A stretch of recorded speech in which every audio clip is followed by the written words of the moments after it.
Hey y'all, Monk Joseph here with the Broken Buddha. I want to talk briefly about genetic migration because it's my opinion that a lesser understanding of that is what causes all racial issues, all cultural issues in the world.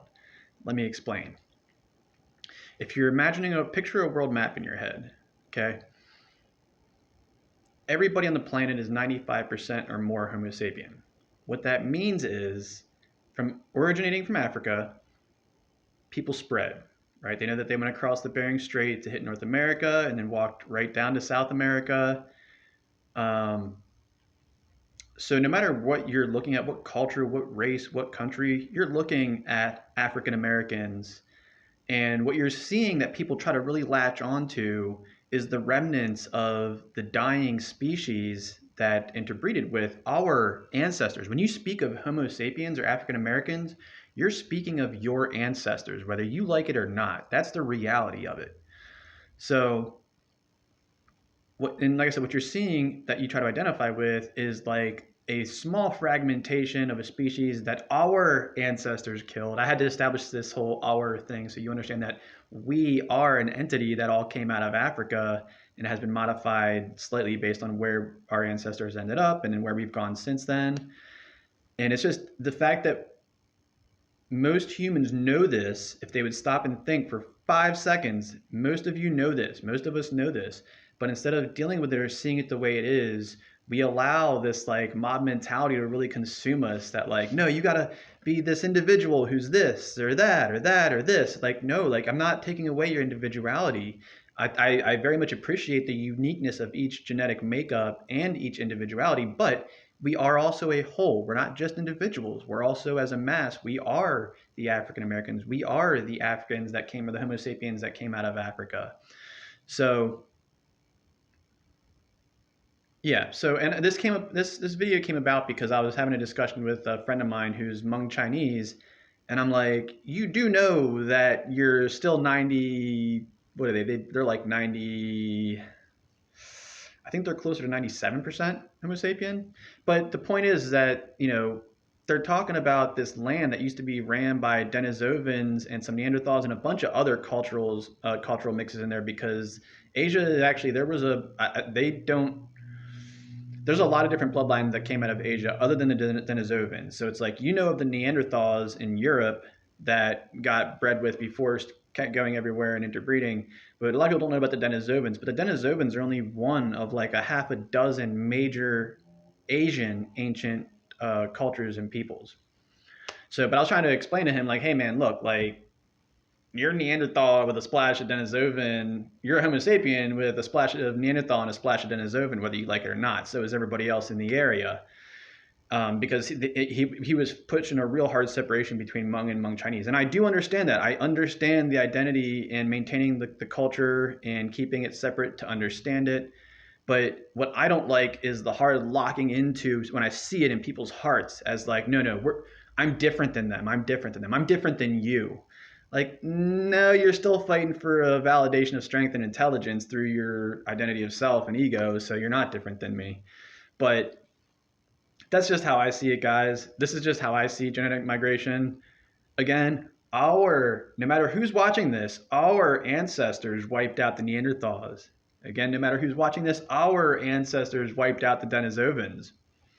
I mean, I do have theories, like spiritual theories, of how some of these cultures disappeared without a trace, and it's not, crazy alien astronaut theory, nothing, but that's not what this video is about, so I'm not going to get into that. So, I mean, I do have alternate theories to genetic migration, but this is just a fundamental, basic, everybody knows this stuff. I shouldn't have to make this video. I shouldn't have to tell you this. You already know this, but you get all caught up in the self and ego nonsense. Like, no, I'm this, or I'm that, or I'm like that people, or those people, and I'm that culture and this culture. Like, no, man, like, you're human. You are a majority Homo sapien whose ancestors came out of Africa, possibly wiped out a different species, and are now roaming the planet like an ego-indoctrinated, self-believing psycho. And I've had to break these things. I've had to go through these understandings and learnings too. I enjoy learning these new things, though. It's not like, oh, like, no, I'm always like, wow, like, that's really, really fascinating to me. And I think people get the tone of like being shamed when you have these conversations, but it's not that simple. Like I'm over here like that's very, very fascinating, but some people are gonna be like, how dare you say that to me? Um, and yeah, it's just I just don't understand why you would want to deny a basic piece of scientific information like that. I mean, I know it's because to praise your own ego and self, but I don't understand why people can't just coincide more to understand, that we are one species with dwindling trace amounts of other species in us still. So yeah, and that's the other thing. I'm going to say this because we're talking about genetic migration. I see pros and cons to both, right? I see the pro of how a modern Homo sapien or pure-blooded African is more adept to being on this planet via this how their skin and body deals with the sun and other things in nature.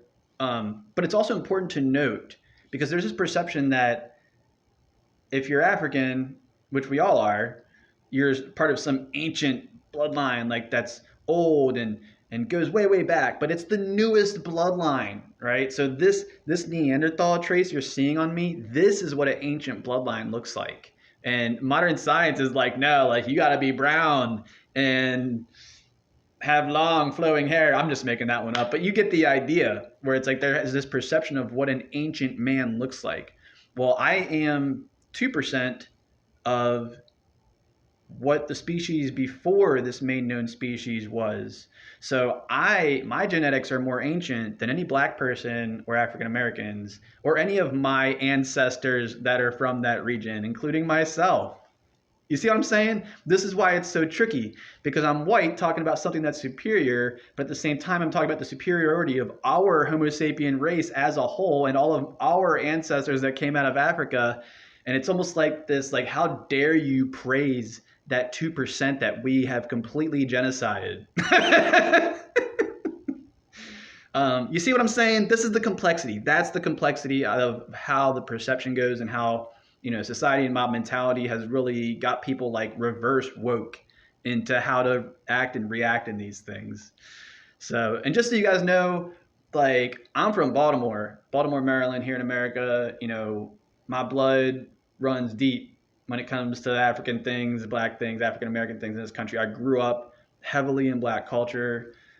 Um, Anybody who knows me has seen it. I mean, and when you grow up light skinned in black culture, you tend to learn a little bit more about the cultures because you have to.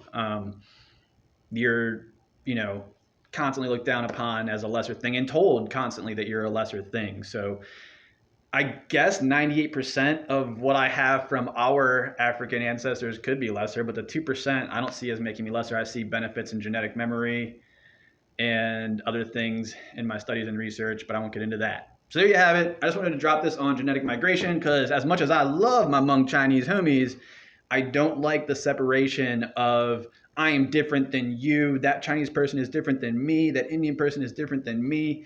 You guys got to remember, I'm a praying monk. I cover the religious stuff, and that stuff applies to everybody. I have yet to find a book that's like, hey, if you're this color, you shouldn't be reading this book because this doesn't apply to you. Or this enlightenment practice only applies to this religion. I mean, there's lots of groups that only reincarnate within their ethnicity or religion, but that's people just holding on to power and their own egos. But I still have yet to come across a book that say, there are books that are like, hey, if you accomplish this or you've done this, don't read this book, don't study it. I close it, I put the book down. If you have done this practice, this book is not for you, put the book down. And I have yet to see a book say, hey, if you're a white guy, you shouldn't be doing this. Because I would be like, oh, I'd probably read a little more beyond that, but just to see why. But that'd be the reality of it. It doesn't exist in the religious spiritual world. There is no separations. There is consciousness and there is less sentient and conscious. There's not really there are no separations. So I see, and a lot of these things you got to understand, coming from an enlightenment perspective, you're in that body for a reason, for a very specific reason. I'm in this body for a very specific reason. And if you go back and watch my enlightenment explanation video from earlier today, it takes those different designations and bodies to get you to a point where you can, hop or planko out into the next right location. I'm getting off topic here, so I'm gonna go ahead and stop the video. But I do hope you enjoyed it. If you didn't enjoy it, I hope it was at least informative. But thank you for stopping by the Broken Buddha. Peace and blessings.